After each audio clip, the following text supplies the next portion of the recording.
Patunay na kinatatakutan pa rin si Kevin Durant, Jokic frustrated, Stephen A. Smith natakot kay LeBron, at Warriors nagdesisyon na kay Moody.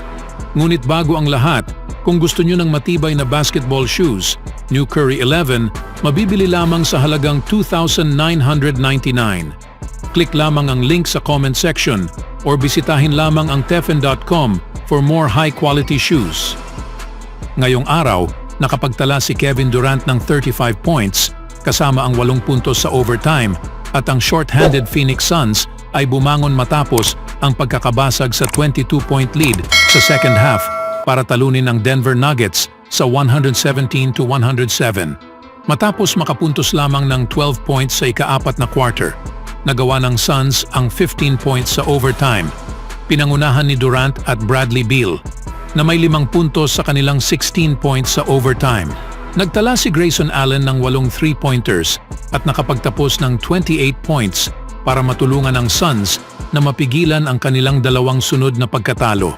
Nagawa ng Denver ang comeback attempt mula sa 77-55 agad sa ikatlong quarter para baguhin ang tingin sa ruta sa isang thriller game.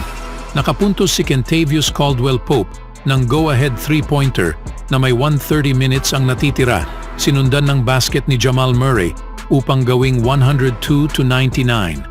Tinali ni Durant ang score sa kanyang unang 3-pointer sa laban at hindi nakapuntos si Nikola Jokic sa huling sandali upang dalhin ang laro sa overtime. Nagtala si Murray ng 28 points habang dumagdag si Jokic ng 25 points, 16 rebounds at 5 assists habang naputol ng Nuggets ang kanilang 6 na sunod na panalo. Nakapagpuntos si Allen ng 8 sunod na 3-pointers ngunit hindi nakapagpuntos sa kanyang huling 4 sa panahong ipinasok na sa kanya ang depensa ni Caldwell-Pope bilang pangunahing tagabantay. Na-fouled out si Jusuf Nurkic sa 2:28 minutes ang natitira habang sinusubukang pigilan si Jokic. Nagtala si Nurkic ng 12 rebounds, isang laro pagkatapos magtala ng franchise record na 31 boards laban sa Oklahoma City. Kulang ang Suns sa mga player na sina Devin Booker may sprained ankle, Nasir Little na may knee injury, Damian Lee may meniscus surgery, at Josh Okogie na may abdominal strain. Malaking panalo ito para sa Suns na nasa ika-6 na pwesto na malapit na sa posisyon sa play-in tournament. Naidagdag ni Jokic sa kanyang resume ang buzzer-beating heaves nang maitama ang isang turnaround 26-footer para tapusin ang unang quarter. Ang kanyang shooting ay tinawag na Sombor Shuffle ay nagbigay buhay sa mga manonood at tinapos nila ang isang quarter na kung saan ang koponan ay may kabuuang 11 of 17 mula sa 3-point range. Ngunit nangyari naman sa punto sa laban na naging frustrated ito matapos ang maling tawag. Sa ibang balita naman, alam ng lahat na laging mayroong salita si Stephen A. Smith, ngunit nang makaharap niya kamakailan si LeBron James, bigla siyang natahimik. Si Smith ay naroon sa NBA Countdown para sa laro noong linggo sa pagitan ng Los Angeles Lakers at Denver Nuggets, at lumapit si James upang batiin ang grupo bago ang laban. Ang pakikitungo ni Smith ay agad na nagbago at siya lang ang tanging hindi nagsalita sa grupo. Nakabilang si Kendrick Perkins, Bob Myers at Malika Andrews. Iniisip ng mga fan na nagpapakita ito ng takot sa 56-year-old na si Smith nang makita niya si LeBron. Isang fan ang nagsabi na ganito ang umaarte ang mga haters ni LeBron kapag nakakasalubong nila ito. Isang fan ang nagsabing kinakabahan si Smith dahil nasa paligid si James. Kinakabahan siya, si Bron lang ang nakapagpagulat sa kanya, nagpapakabait lang siya at bumati sa kanya. Iniro rin siya sa isa para sa kanyang scoring average habang binabalikan ang kanyang katahimikan. Si Mr. 1.9 puntos bawat laro, biglang tumahimik. Isang fan ang nagsabing maingay si Smith hanggang sa ang tao mismo ay nasa kanyang harapan. Pinakamaingay na tao, ngunit pinakamatahimik kapag kaharap mo na siya. Isa naman ang nagsabing sinubukan ni Smith na hindi magkatinginan, tumingin sa sahig, iwas mata, parang nag-time out. Kung natatakot man siya o hindi, medyo kakaiba na makita si Smith na tahimik doon. Kilala siya sa kanyang matapang na personalidad sa ere, ngunit wala siyang sinabi nang dumating si James. Tungkol naman sa laro, Nagtapos ang laro sa pagkatalo sa Lakers sa 124-114 sa Nuggets. Ano ang sinabi ni Stephen A. Smith tungkol kay LeBron James kamakailan? Kung titingnan mo ang ilang mga kamakailang komento ni Smith, maaring maintindihan mo kung bakit siya ganun kumilos. Pagkatapos ng All-Star Weekend, sinisi ni Smith si James para sa pagpatay sa slam dunk contest. Si LeBron James mismo ang direktang may pananagutan sa pagkasira ng slam dunk contest. Ang slam dunk contest mula 1985 hanggang 1997, 5 sa 13 contest ay naipanalo ng mga Hall of Famers. Bawat high jumper, skywalker at above the rim talent nangarap na makalahok sa dunk contest. Ito ay tumigil nang sabihin ni LeBron na hindi ko ito gagawin. Walang sino man ang nakakaalam sa basketball na makipag-argumento sa sinasabi ko. Ang hindi paglahok ni LeBron James ay ang simula at ang nag-trigger sa pagkawala sa spark nito. Period. Walang sino man ang makakapagbago nito. Kung iyon ay hindi sapat upang gawing medyo nakakahiya ang sitwasyon, binatikos din ni Smith si LeBron para sa pagsaway sa media tungkol kay Bronny James. Galit ang Lakers star sa media dahil sa kanyang anak, at ginawang malinaw ni Smith na si LeBron ang may pananagutan sa atensyon na tinatanggap ni Bronny. Gusto niya ring aminin ni James iyon. Sinabi ni Smith na asahan niyang buburahin ng Los Angeles Clippers ang Lakers kapag nagharap sila nitong nakaraang linggo.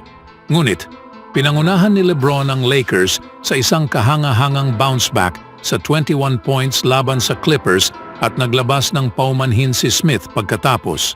Sa sumunod na balita naman, ang Golden State Warriors ay naging full squad muli pagkatapos sa matagal na panahon. Sa unang pagkakataon sa maraming buwan, wala nang pangalan sa listahan sa mga na-injury sa harap ng laro sa Huwebes sa bahay laban sa Milwaukee Bucks. Masaya ang Warriors sa pagtanggap muli kay Andrew Wiggins, nababalik para sa laro matapos mawala sa kabuuan sa nakaraang 4 na laro sa road trip upang asikasuhin ang personal na mga bagay. Si Moody, isang third-year guard, ay karamihan hindi naging bahagi sa rotation pagkatapos bumalik mula sa kanyang injury. Ngunit nagbukas ito sa role ni Moody nang mawala si Wiggins, habang itinulak ni Steve Kerr ang 2021 lottery pick sa starting lineup upang mapanatili na hindi masisira ang second unit. Kinuha ni Moody ang pagkakataon at sinamantala ito. Napuwersa si Kerr na bigyan siya ng seryosong minuto. Sa 4 na laro, nagtala si Moody ng 48 points, 16 rebounds, 3 assists, 5 steals at 3 blocks, habang may 4 lang na turnovers at 4 na foul, at sumubok sa 19 of 38 mula sa field. Ngunit ang pinakamahusay niya ay ang kanyang depensa, na talagang naging malaking bagay sa karamihan sa biyahe. Ang performance na ito ay kabilang ang labis na enerhiya, pagsisikap at aggressiveness. Lahat ng bagay ay desperadong kailangan ito ng koponan ito ng Warriors. Kapag si Moody ay nasa loob, siya ay naging lahat sa court, kasali sa bawat play, bumabangga para sa bawat loose ball, nagagamit ang daliri sa bawat malayong rebound, nagiging sanhi sa problema sa bawat jump shot ng mga kalaban. Kailangan ng Golden State iyon, at bagaman si Moody ay maring hindi ang pinakabeterano at first option ng team, makabubuti para sa Dubs na maghanap ng paraan para panatilihin siyang nasa court kahit na sa magiging roster crunch. Mukhang sumasang-ayon si Kerr dahil ayon sa San Francisco Chronicles' Sam Gordon, sinabi ni Kerr noong Miyerkules na mananatili si Moody sa rotation kahit sa pagbabalik ni Wiggins at pagkuha muli sa posisyon sa starting lineup. Dagdag rin ni Gordon na si Kerr ay pinupuri ang ugali ni Moody, na siyang sinasabi na siya ay propesyonal sa lahat ng bagay mula nang siya ay pumasok sa franchise na ito. Ano man ang solusyon, maliwanag na kailangan si Moody na maglaro para sa Warriors. Tinutulungan niya ang Warriors na manalo, nagbibigay siya ng mahalagang dagdag na enerhiya, at kailangan ng Golden State na malaman kung gaano siya kahalaga sa kanilang mga plano sa hinaharap, lalo na sa off-season kung saan, malamang, napagtuunan ng pansin ng Warriors ang pagbabawas ng ilang sahod, kasama ang 3 players na may similar positions na sina Wiggins, Paul at Thompson na siyang pinakamalalapit na pagkukunan. Sa kabutihan, para sa ngayon, tila makukuha ni Moody ang pagkakataong iyon. Always do it on my own, so I gotta get through it. And the only thing I know is to love what I'm doing. Never give up, never slow, till I finally prove it. Never listen to the no's, I just wanna keep moving. Keep my head up when I act, head up, that's a fact. Never looking back, I'ma keep myself on track.